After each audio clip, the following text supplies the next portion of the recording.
콘스탄틴 황제가 기독교를 공인한 이후에 기독교 지도자들의 사회적 위치가 중류층으로 부상하였고, 박해의 위협에서 벗어난 교회는 위대한 교사들을 많이 배출하였습니다.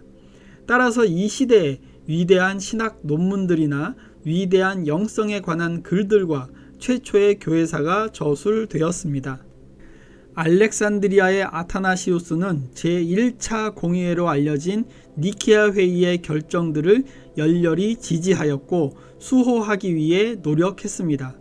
그 결과 그는 그 결정을 철회시키려는 제국의 권력자들과 충돌하게 되었으며, 당시의 정치 세력이 바뀔 때마다 반복적으로 유배 생활을 하였습니다. 그러나 그의 노력과 신념은 가이사랴의 바실, 니사의 그레고리, 그리고 나지안주스의 그레고리 등의 위대한 갑바도기아인들이 계승하였습니다.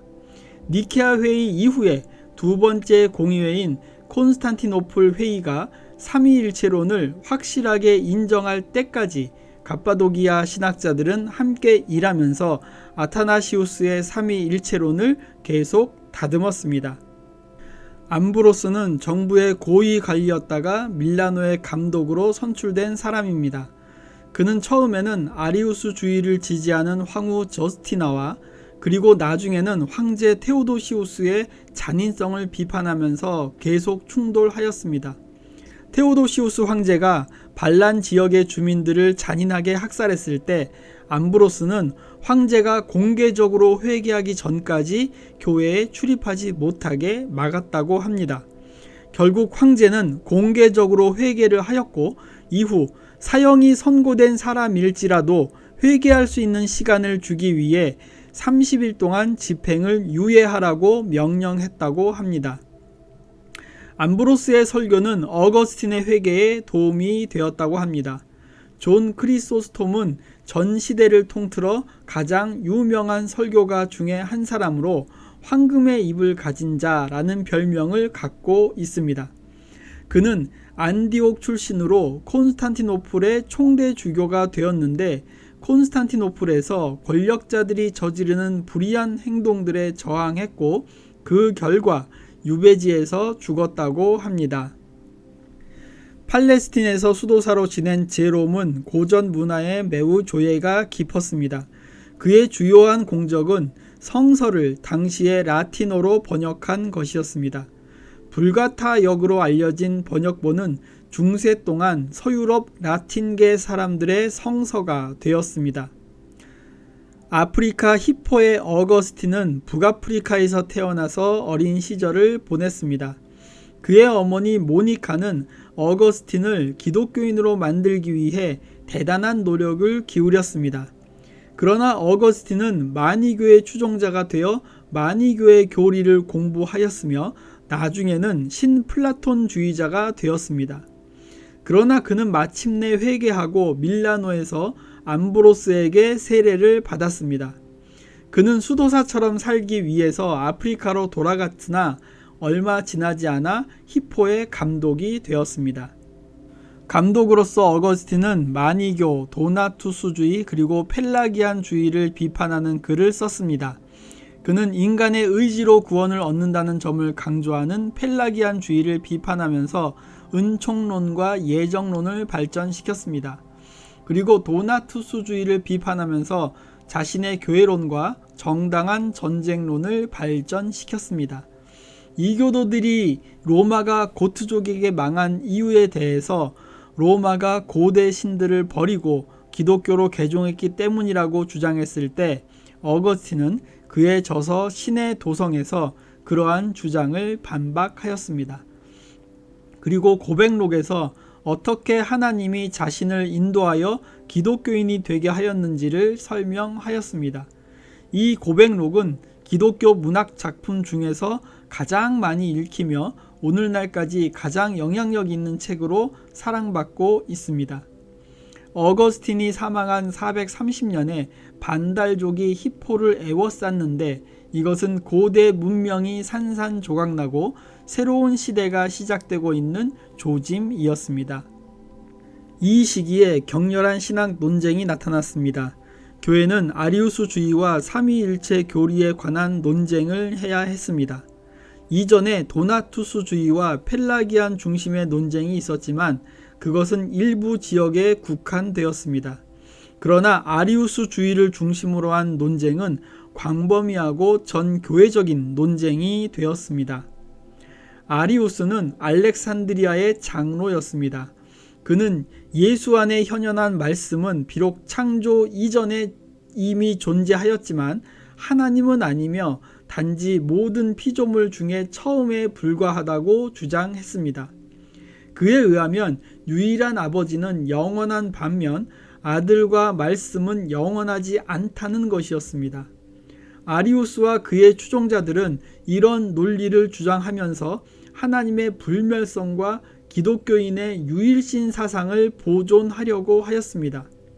이것에 대해 반대하는 사람들은 교회가 참 하나님이신 그리스도에게 예배 드리는 것은 옳은 것이며 우리가 우리 주 그리스도라고 부를 수 있는 이유는 그리스도가 하나님이시기 때문이라고 주장했습니다. 논쟁의 결과 콘스탄틴 황제는 전체 기독교회 감독회의를 소집했습니다. 이 모임 또는 공의회가 니케아에서 325년에 개최되었으며 보통 제1차 에큐메니칼 공의회라고 부릅니다. 니케아 회의는 아리우스파들을 정죄하였고 지금도 모든 교회에서 사용하는 니케아 신조를 발표하였습니다. 그러나 이 논쟁은 끝없이 지속되었습니다. 많은 사람들은 성부와 성자의 관계를 동일화시킨 니케아 회의의 결정에 불만을 표시했다고 합니다.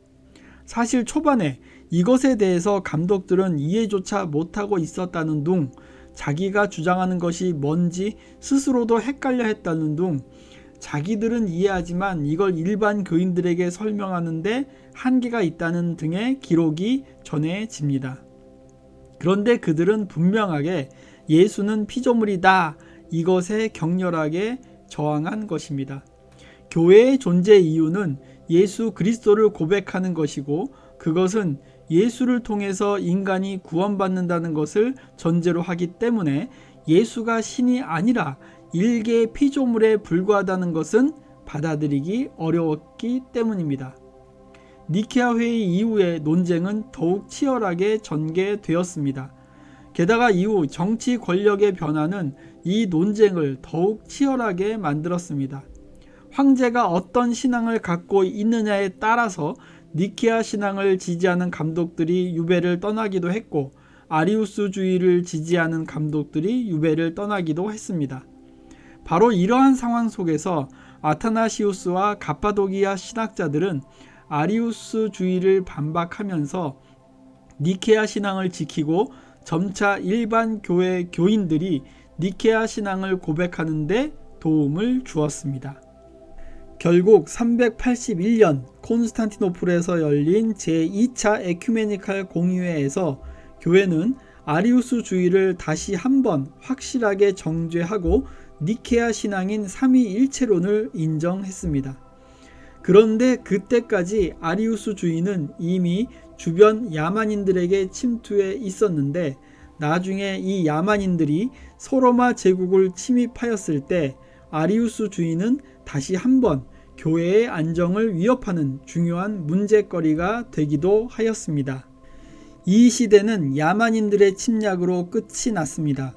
동쪽에서 서진한 훈족에게 밀려 게르만족이 로마 제국의 영토를 위협하기 시작하였고 제국의 수비대가 더 이상 그들을 강력하게 저지하지 못하게 되었을 때 이들은 점차 제국의 영토 안에 정착하기 시작했습니다. 410년에 고트족이 로마를 침략하였고 476년에 마지막 서로마 황제 로물루스 아우구스투스가 폐위되면서 사실상 고대가 끝나고 중세가 시작되었습니다. 맨 처음 로마를 건국한 로물루스와 로마의 제정을 시작한 아우구스투스라는 두 이름을 갖고 있는 황제가 사실상 로마 제국의 마지막 황제가 된 것입니다. 로마 제국의 몰락은 사실상 수세대에 걸쳐서 진행되고 있었습니다. 4세기 말엽 이미 로마 군단은 더 이상 게르만족의 침략을 방어할 수 없는 상황이 되었고 용병을 고용해서 국경을 지키는 상황이었다고 합니다. 비록 서로마 제국은 멸망했지만 콘스탄티노플을 중심으로 한 동로마 제국은 계속해서 1000년을 더 존속하였습니다. 서유럽을 하나로 통치하던 서로마 제국이 망하면서 정치적인 혼란은 극심해졌지만 기독교는 종교적으로 서유럽의 권력의 공백 상태를 장악해 나가기 시작했습니다. 정치적 권력을 획득하려는 집단은 자연스럽게 종교적 권력에 의해서 정당성을 부여받으려고 하였고 거기에서 교회의 역할이 점차 강조되기 시작하였습니다. 정치 권력은 종교를 원했고 종교 역시 정치 권력의 힘을 필요로 하고 있었습니다. 이후 시작된 중세의 역사에서 로마 제국을 회복시키려는 시도가 존재하였고 로마 제국의 콘스탄틴과 그의 후계자들이 취했던 방식대로 교회와 국가가 계속해서 협력을 모색하는 움직임이 지속되었습니다.